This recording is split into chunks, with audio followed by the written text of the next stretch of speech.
Так, туғандар, жалпыңыздарга ассаламу алейкум. Жалпы YouTube көрүүчүлөр, так маалымат каналыбыздын катталуучулары, алыста иштеп жүргөн жалпы биздин мекендештер, амансыздарбы?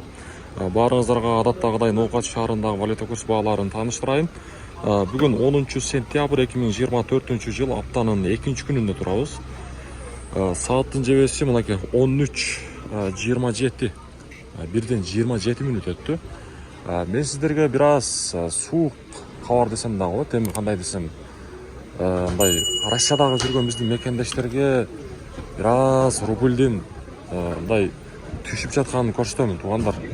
Эми мен сиздерге сөз бергенмин, күн сайын ушул валюта курс бааларында мен тааныштырып турам дегем. Алейкум ассалам, жакшысызбы?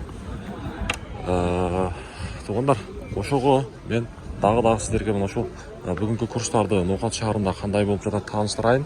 Рубль бүгүн жакшы эмес туугандар.